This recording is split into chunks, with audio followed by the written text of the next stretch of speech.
Berikutnya saya akan bacakan atas nama Ayando. Assalamualaikum Ustadz. Bagaimana sebagai anak jika orang tua marah kepada anak karena nganggur sampai mengusir anak dan hitung-hitungan balas budi anak. Padahal usaha sudah maksimal, kemudian zaman sekarang juga susah cari kerja, tapi ortu tidak bisa memahami keadaan zaman sekarang. Ini ibaratnya sudah jatuh ketimpa tangga pula. Ini bagaimana Ustadz Isya untuk memahamkan seperti ini?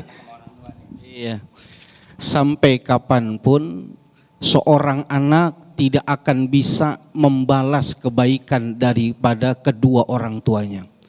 Ini jangankan lagi udah jatuh ketiban tangga lagi. Ini yang udah kaya saja belum bisa membahagiakan dengan hartanya. Jadi ketika orang tua sedang mengeluh dan merasakan kekecewaan, kita sebagai anak terima saja. Betapa itu sebagai pecutan buat kita untuk tetap semangat. Tadi Kiai udah menjelaskan yang namanya sabar tetap dilakukan keistiqomahan, tetap berusaha. Dan kita yakin seyakin-yakinnya Allah Subhanahu wa Ta'ala itu pasti akan memberikan yang terbaik pada kita kalau waktunya sudah tepat. Dan orang tua yang baik adalah orang tua yang bisa memahami kondisi anaknya. Dan tidak mungkin mendapatkan anak yang baik kecuali orang tua tidak mendidik dengan pendidikan yang baik. Ibu bapak, ada yang perlu kita pahamin tentang makna daripada rizki ini.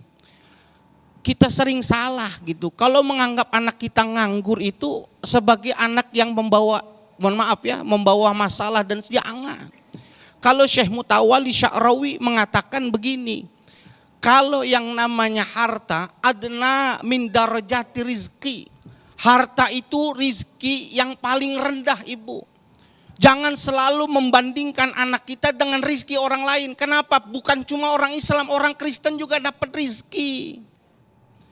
Tetapi yang paling afdol, kata Syekh Mutawalli Sya'rawi, wasolahul abna afdolu min anwa'i rizki.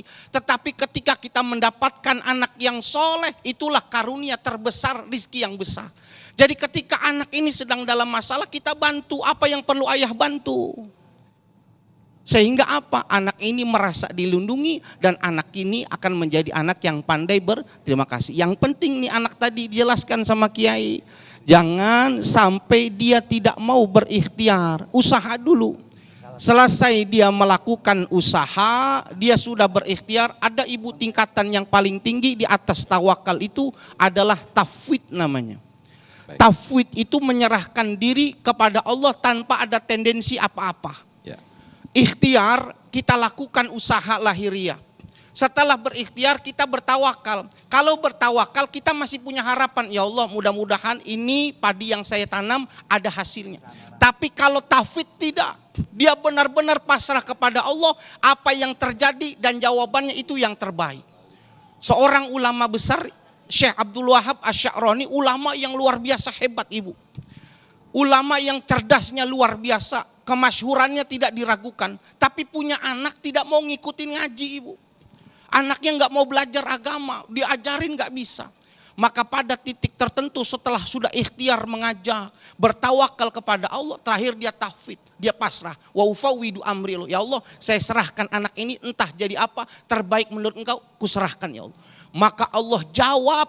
Sebelum Syekh Abdul Wahab meninggal, dia melihat anaknya sedang mutolaah belajar ilmu agama. Sampai dia bilang, kirim surat ke ulama-ulama Nusantara untuk mengatakan kalau kau sudah berikhtiar dan bertawakal, yang paling hebat pasrahin kepada Allah. Kepada Allah. Baik, Masya Allah. Ini jadi ada dua dukungan yang sangat menarik, sangat luar biasa sekali. Ibu, orang tua atau ayah juga mendoakan, sementara anak juga ikhtiar berusaha keras untuk terus mencari kerjaan dan juga jangan berputus asa. Nah,